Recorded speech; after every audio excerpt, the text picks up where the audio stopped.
Hello everyone, welcome back to the Dungeon Learner's Guide. This week we have another Commander's Guild deck tech. This is our 81st deck and it's titled 52 card pickup. I know that there's 100 cards in a Commander deck, it's just meant to be a joke.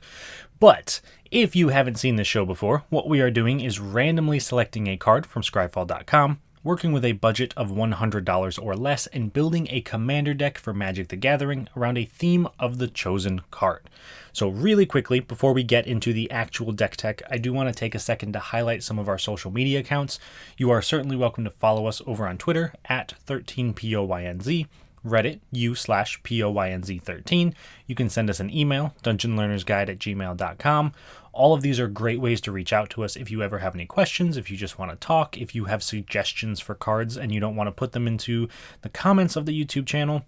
You can, of course, send them to us at these locations as well. And if you're looking to support our content a little bit more directly, you can go to our TCG Player affiliate link, which is in the description of this video. If you don't want to type the whole thing in, I understand. And any cards you purchase after clicking on that link, we get a little bit of a kickback from. So thank you to anyone who is using that, if maybe you're interested in picking up this deck or any other cards. And finally, the most direct way you can support us is through Patreon, patreon.com/dungeonlearnersguide. Right now, all of the donations we get from Patreon are going toward finding a way to record in-person games. I would love to get some in-person Commander games, as well as maybe some Pioneer games, other things like that. So that is a great way to do that. And of course, if you do subscribe over on Patreon, you'll get access to deck lists a week early. You'll get access to a Discord channel where you're able to brew up some decks with us. Honestly, just kind of hang out with some great people. And of course, be able to participate in some of the games as well. And at the very top of our Patreon account, you are also able to get a random card every month sent directly to you as a thank you from me. And you'll get access to the unedited gameplay videos, so you can hear the players' commentary over the game and talking to each other rather than just my own narration. So there's plenty of things to look out for over there. And of course, if none of that is your style, you can always just like the video, subscribe to the channel. That does help out quite a bit.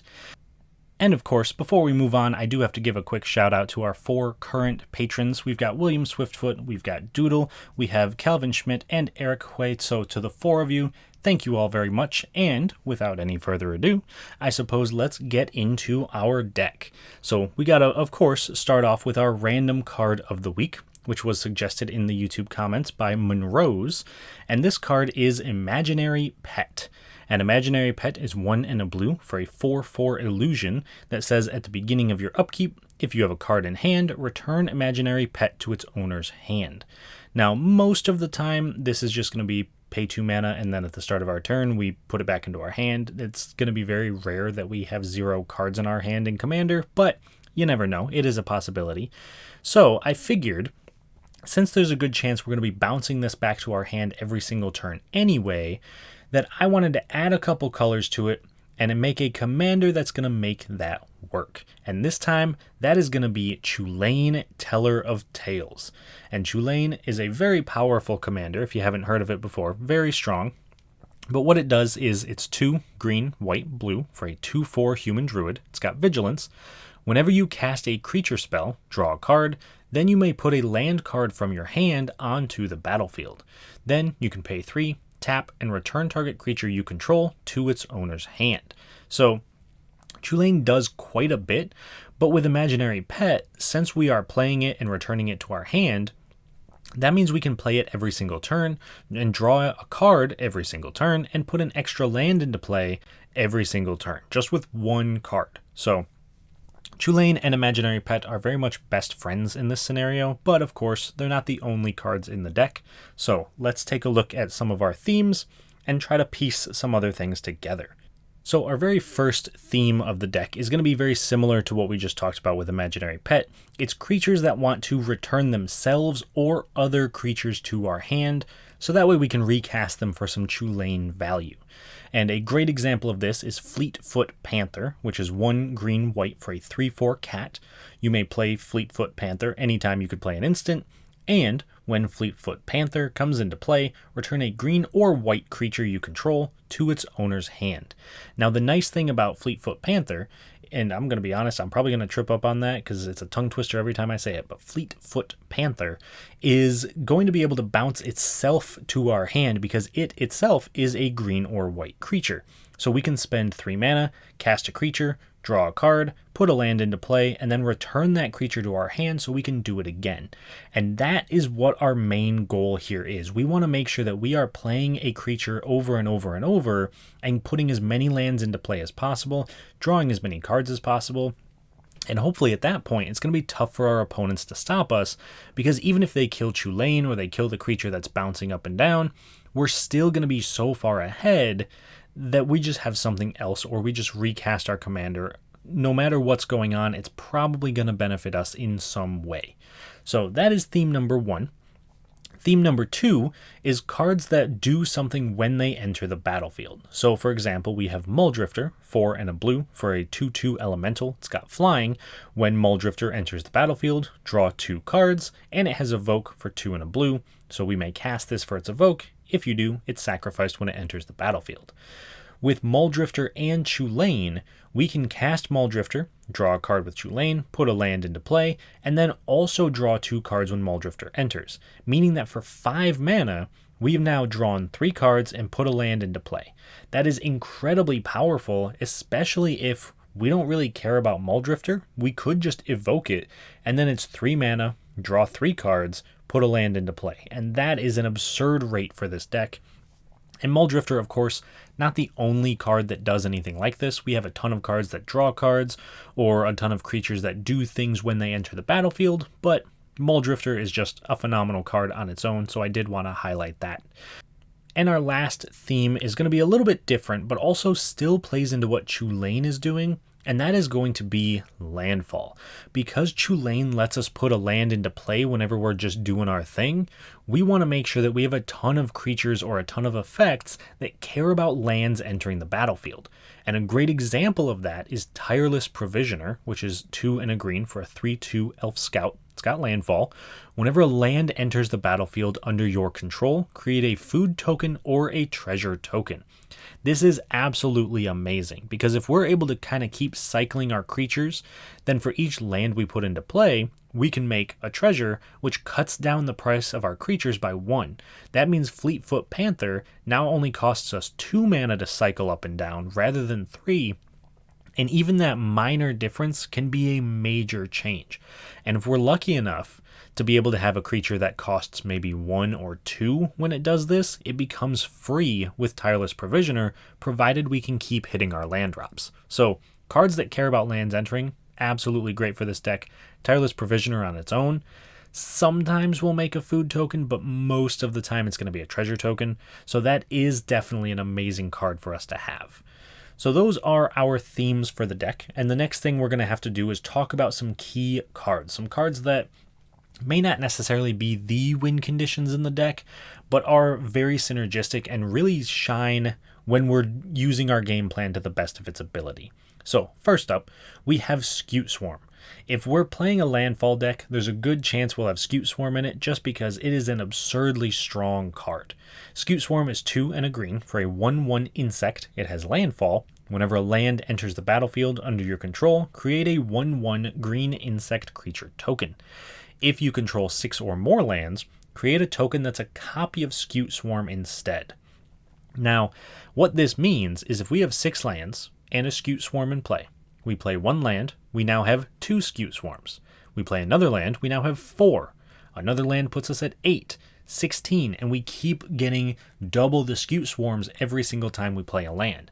And with Chulane, there's a good chance we're going to make 3 to 4 to 5 land drops in a single turn because of how well we're able to bounce our own creatures back to our hand.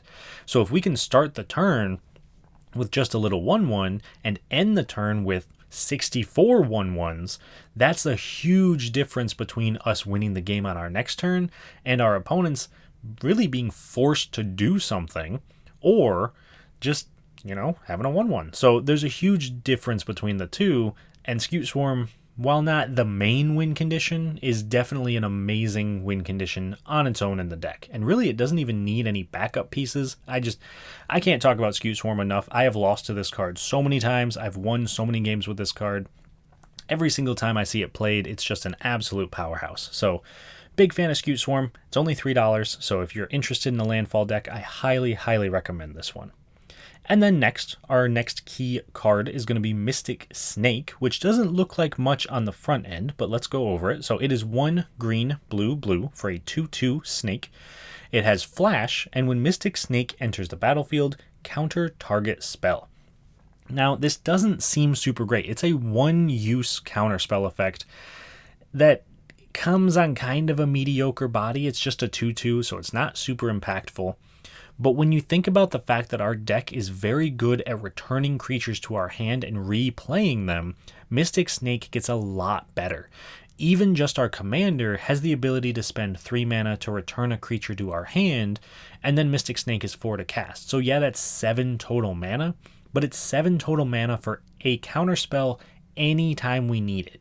So sometimes you might just need that counterspell to save the game, to stop your stuff from getting hit by a Cyclonic Rift and return to your hand, a board wipe, maybe even like an infinite combo on the opponent's side of the board. So being able to rebuy our creatures that have counterspells attached to them can be incredibly powerful, especially when we have ways at instant speed to blink it in and out of play. So Mystic Snake, while not normally a card you might consider a key card, I think it definitely earns its spot in this particular deck. And finally, we come to our last key card, and this is a personal favorite of mine. This is Peregrine Drake. Now, I know Peregrine Drake, very controversial, but I put this in quite a few decks, even when I probably shouldn't, just because I think it's super cool. But Peregrine Drake, 4 and a blue for a 2/3 flyer. When Peregrine Drake enters the battlefield, untap up to 5 lands. Now, we are playing a ton of lands that tap for more than 1 mana. We have all of the bounce lands in the deck. We have things like Temple of the False God. Our main goal with Peregrine Drake is to get to a point where casting it becomes mana efficient or even mana positive. So we want to cast Peregrine Drake, untap 5 lands that hopefully tap for more, and then use some of our creatures to return it to our hand, cast it again, and keep getting more and more mana. And if we can keep doing that, we can then draw a card every time we cast it, we can put a land into play, and at some point, we could pretty easily go infinite with a Peregrine Drake, Chulane, and maybe 1 or 2 other pieces. So it's not out of the ordinary for Peregrine Drake to come down and just straight up win us the game. And that is something to be very aware of with this deck, because we don't have a ton of finishing power otherwise. Most of our wins are going to come through combat damage. So if we can find a way to win kind of out of nowhere, that's going to be a huge boon for us and the deck. So that is why Peregrine Drake definitely earns a slot as a key card, even though, like I said, it is a controversial card. I do understand that. But those are the key cards for this week. And the next piece of our deck tech is to take a look at some cool interactions, some things that synergize super well, and cards that just play very well together. The first of these cool interactions is going to be Allura Merry Thief and End-Raze Forerunners. So Allura Merry Thief is a card that I've actually wanted to put into a deck for quite a while, so I'm very glad that I got to include it. It is 2 and a blue for a 3/2 Halfling Rogue. Whenever you attack, up to 1 target attacking creature can't be blocked this turn. Return that creature to its owner's hand at the beginning of the next end step, and it also has Choose a Background, but that's irrelevant because it's not our commander. And so we want to pair that up with End-Raze Forerunners, which is 5 green, green, green for a 7/7 boar with Vigilance, Trample, Haste. When End-Raze Forerunners enters the battlefield, other creatures you control get +2/+2, Vigilance, and Trample until the end of turn. The reason these two work so well together, though, is that we can cast End-Raze Forerunners, trigger its ability, so everything gets +2/+2, Vigilance, and Trample. Then we attack. We use Allura to say End-Raze Forerunners can't be blocked this turn, so we automatically hit someone for 7 damage. Then we return the Forerunners to our hand, meaning we can cast it next turn to get the buff again. And this can be incredibly powerful, and yeah, it's a ton of mana, but you do have to keep in mind we are a landfall deck, and our commander puts extra lands into play. So recasting an End-Raze Forerunners every turn really isn't that big of a setback. So Allura is great when we have giant monsters like Endray's Forerunners, but it's really being able to rebuy the enter the battlefield effects that we really want. So that is why these two synergize super well together, and even on their own, they're both huge benefits for this deck. And that then leads us to our next cool interaction, and that is going to be Rite of Harmony and Shrieking Drake. So, Rite of Harmony, green and a white for an instant. Whenever a creature or enchantment enters the battlefield under your control this turn, draw a card. Then it also has flashback for 2 green and a white. And finally, if we combine that up with Shrieking Drake, which is one of the cards we talked about earlier that returns itself to its hand, it is 1 blue for a 1/1 flyer. When Shrieking Drake comes into play, return a creature you control to its owner's hand. That can be itself. So if we cast Rite of Harmony to draw a card every time a creature comes in, and then we cast Shrieking Drake, return it to our hand, we then draw a card. At this point, we can basically draw a card for each open blue mana we have, and if we have something like Chulane on board, we're now drawing 2 cards for each blue mana we have, and putting a land into play. And at that point, we are able to churn through most, if not all, of our deck to really find the pieces that we need, or the combo cards that we need, or just the generic value engines that we might be looking for. So if you're aiming to draw a ton of cards, this is a very cheap and efficient way to do it, provided your opponents, of course, don't have any interaction, because if they counter the Drake or they kill the Drake before it bounces, then, we're not so lucky. But those are our cool interactions for this week. So now we get to the part of the deck tech that I know everyone is waiting for, and that is the price. This week, our deck came in pretty cheap. It is $77.10, which is pretty impressive considering this deck can be pretty competitive. And the most expensive card in the deck actually winds up being Intruder Alarm. An Intruder Alarm is 2 and a blue for an enchantment that says creatures don't untap during their controller's untap steps, but whenever a creature comes into play, untap all creatures. Now, this becomes incredibly relevant for us because we're running a lot of creatures that tap for mana or have tap effects, even like Chulane himself. So we can play a creature, tap all of our creatures for mana, they then untap, that creature maybe bounces back to our hand, we can tap them for mana again, maybe to replay the creature, and this gives us the ability to infinitely cast creatures over and over and over again, maybe not generating infinite mana unless we have something like a Tireless Provisioner, but being able to draw a ton of cards and put a ton of lands into play. So this is an all-star in this deck, and if you're looking to maybe trim down on some of the combo potential, this could be a card to cut, especially because if you do trim this card, you're looking at closer to about $66, which, while not significantly more manageable than $77, is pretty good. That's almost half of our budget. So Intruder Alarm, very good, very worth the slot if you're able to include it. However, not always going to be what you're looking for because of how expensive it is. On the other hand, though, if you are looking to make some more out-of-budget upgrades, some things that, I'll be honest, in this deck I could have included and I chose not to just for power level reasons, but if you're looking for stuff that is a bit more expensive, let me give you some options there. So first up, we have Silverback Elder, which is a pretty new card. This is from Dominaria United. It is 2 green, green, green for a 5/7 Ape Shaman. Whenever you cast a creature spell, choose 1. Those are great words to hear because most of our deck is creatures.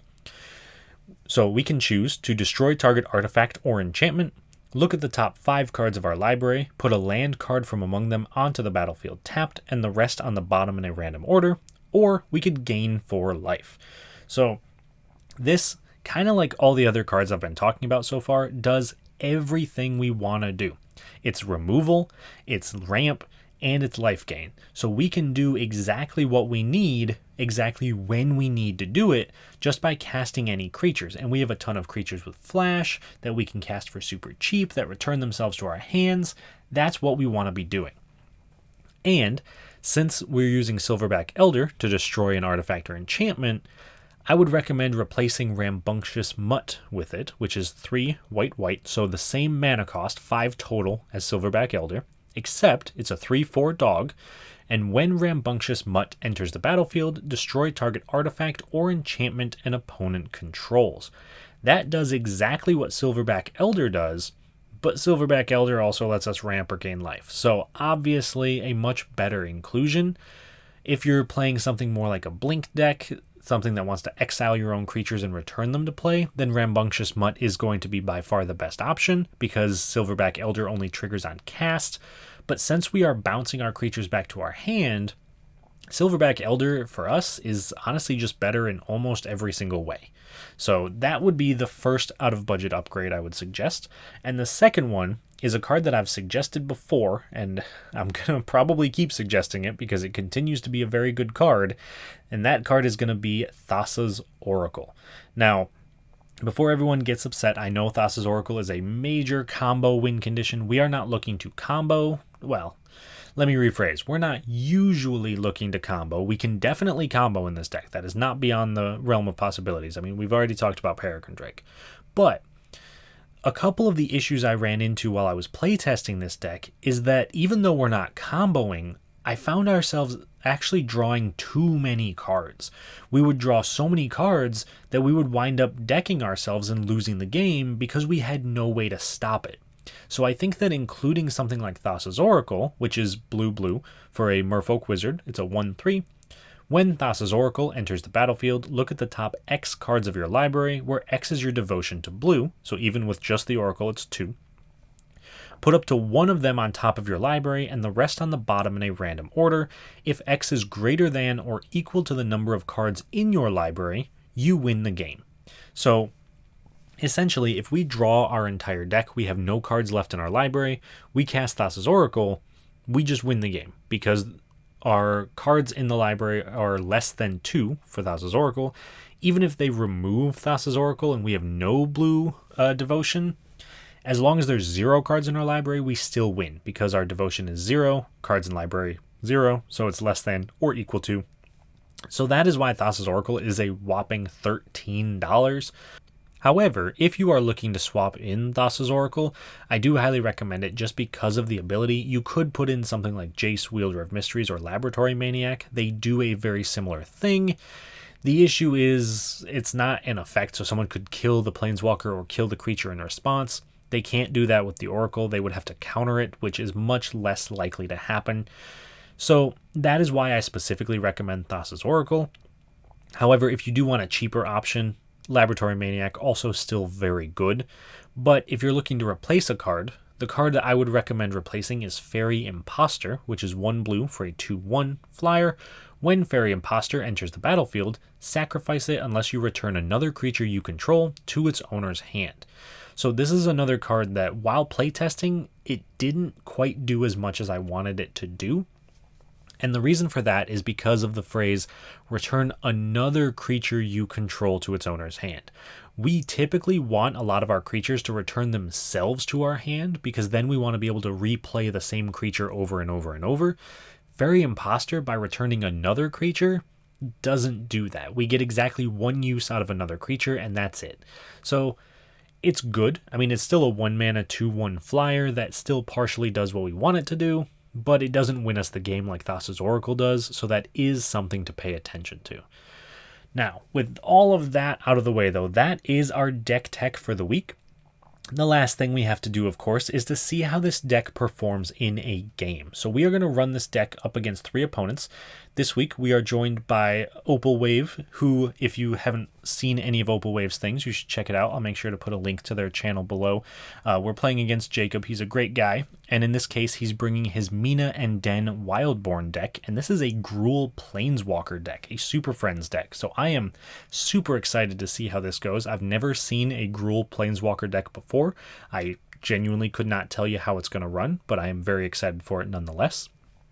Next up, we are playing against Angry Cow, who is playing his Kethis the Hidden Hand deck. This is a legendary tribal deck or legendary matters deck, so he wants to play as many legendaries as possible, whether it's creatures, planeswalkers, artifacts, enchantments, whatever it might be. And so that way he can get a ton of value by making them cost less, so he can cast them from his graveyard. So again, a commander I haven't played against too much, but I am very excited to see in action. And then finally, we have Bilal playing his Kenrith the Returned King deck. And this deck I have actually played against before. I've played against Bilal's Kenrith deck multiple times. It is basically what he would call combo central.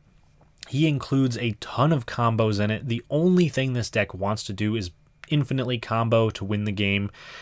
Now, that doesn't necessarily mean it's a fast deck. A lot of times when people hear infinite combos, they think it's super fast. But he purposefully plays a lot of tap land so he can get his mana. He purposefully doesn't run a ton of tutor effects so that way he can kind of fall into his combos more naturally. But anyway, Kenrith is kind of a combo machine on its own, so that is something to watch out for. Overall, I'm not sure which of these...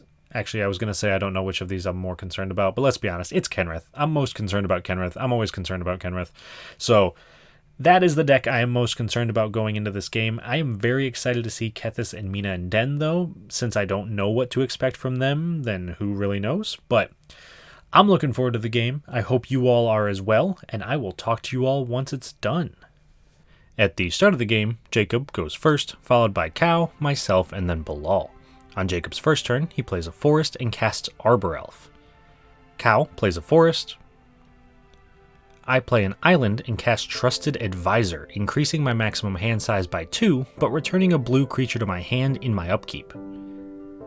Bilal plays a Spara's Headquarters. Jacob plays a Rootbound Crag and casts an Expedition map, sacrificing it to search his library for a land, in this case a Stomping Ground, putting it into his hand. Cow plays a Savannah and casts Birds of Paradise. In my upkeep, I return Trusted Advisor to my hand. I then recast the Trusted Advisor and play a Simic Growth Chamber, returning an island to my hand. Bilal plays a Temple of Silence, scrying 1.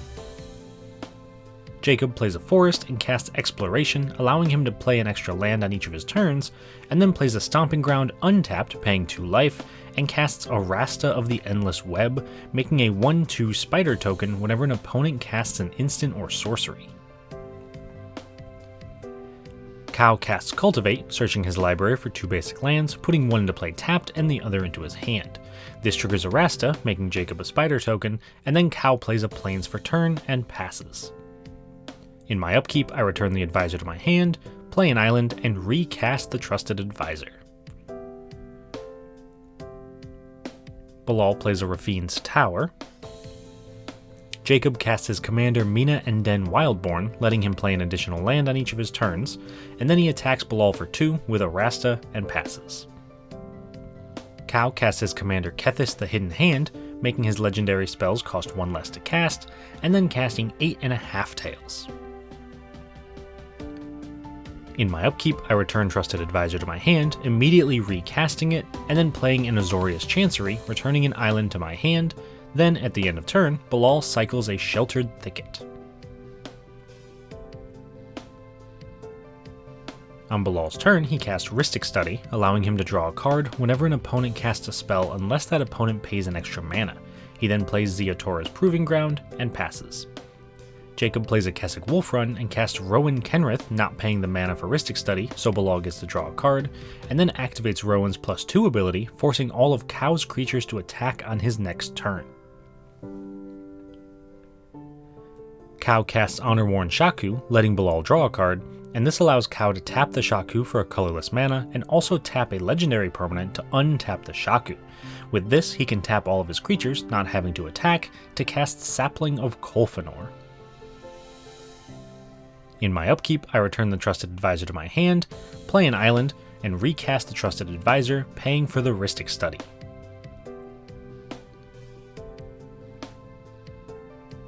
Bilal plays a Rootbound Crag and casts Yidris Maelstrom Wielder, giving all his spells cascade when it deals combat damage to a player. Jacob activates Rowan's +2 ability, forcing all of my creatures to attack on my next turn. Cow plays a Plains and attacks Rowan with Sapling of Kolfanor, triggering it, revealing the top card of his library, which is Leyline of the Void, and leaving it on top since it's not a creature. Then Jacob blocks with a Rasta, not killing either of the creatures. Second main phase, he casts Oblivion Ring, exiling Rowan until it leaves the battlefield. He follows that up by casting Ratadrabik of Urborg, giving his other zombies vigilance, and also creating a 2/2 zombie token that's a copy of any legendary creature that dies under his control. Then at the end of turn, I cast Reality Shift, exiling Yidris and letting Bilal manifest the top card of his library while Jacob makes a spider. In my upkeep, I return the Trusted Advisor to my hand, then I play a Plains and cast my commander Chulane, Teller of Tales, letting Bilal draw a card. This allows me to draw a card and put a land from my hand into play whenever I cast a creature, and can be activated to return a creature to my hand. Then I recast the Trusted Advisor, letting Bilal draw a card, and also drawing a card myself, putting Temple of the False God into play. Bilal casts a Mythos of Illuna, making a token copy of Chulane and letting Jacob make another spider. He then plays a Ketria Triome, and at the end of turn, Jacob casts Beast Within, destroying Rhystic Study, but giving Bilal a 3/3 Beast token. On Jacob's turn, he casts Chandra, Acolyte of Flame, and activates Chandra's -2 ability, letting him cast Beast Within from his graveyard, destroying Oblivion Ring, getting Rowan back, and making Cow a 3/3 Beast token. He then activates Rowan's +2 ability, making all of my creatures attack on my next turn. Cow moves straight to combat on his turn, attacking Rowan for 2 with Kolfanor, revealing Shizo, Death's Storehouse when he attacks, and Jacob blocks with Arasta, taking no damage. Second main phase, Cow casts Leyline of the Void, exiling any cards that would be put into an opponent's graveyard.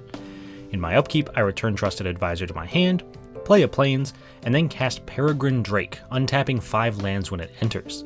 This allows me to make an extra 3 mana with the lands that tap for an additional mana, and with the 3 extra mana, I cast Intruder Alarm, untapping all creatures whenever another creature enters the battlefield. With this combo, I'm able to use Chulane to infinitely return Peregrine Drake to my hand and recast it, drawing a card and putting a land into play each time. Notably, this also allows Jacob to make infinite mana with Arbor Elf, and Cow to make infinite mana with Honor-Worn Shaku. Eventually, this draws me into Destiny Spinner, which allows me to pay 4 mana to turn a land into a 1/1 elemental. Once my lands are creatures, I'm able to continue the Peregrine Drake combo to make infinite mana with them. This then draws me to Endrace Forerunners, which can be bounced an infinite number of times, giving my entire team an infinite amount of power and trample, letting me attack the rest of the table for lethal damage, winning me the game.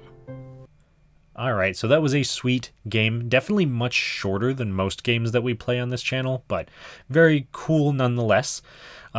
Starting off, I suppose, with Opal Wave with Jacob. He and his deck, his Gruul Super Friends deck, was very cool. It's a shame we didn't get to see more from it, but honestly, even just the Rowan that he had put in a ton of work, and if it hadn't been hit by the Oblivion Ring the turn that it did, it actually was ready to ultimate.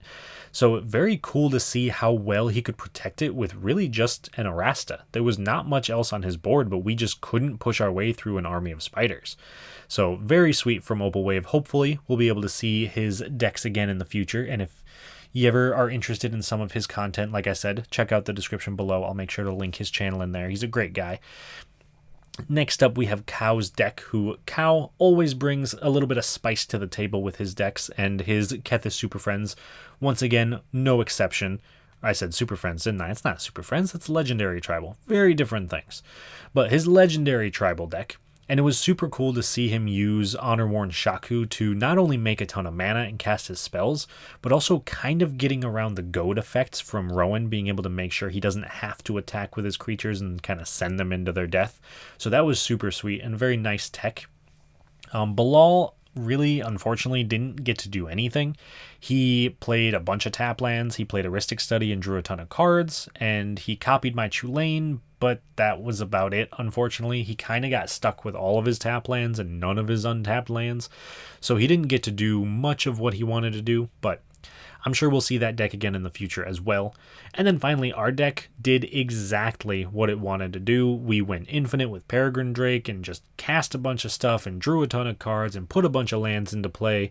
And I'm really not sure what else to say about our deck other than it did exactly what it wanted to do. It did, the thing. It did the combo. So super sweet showing by our deck and very short game. We actually wound up winning on turn 6 total. So not typically what you expect from one of our games. It was super short, but overall, I hope you still enjoyed it. If you have any suggestions for any future videos that you would like to see, any content, if there's any cards that you would like to see turned into decks, please do leave those in the comments below. I always love to hear if there's any suggestions you think could improve the deck, if there's any cards that I missed for the deck. I've never played Chulane before, and I'm sure there's people out there who are Chulane experts, so let me know what I missed. Other than that, though, please do like the video, subscribe to the channel, and I will see you all on the other side of the Dungeon Learner's Guide.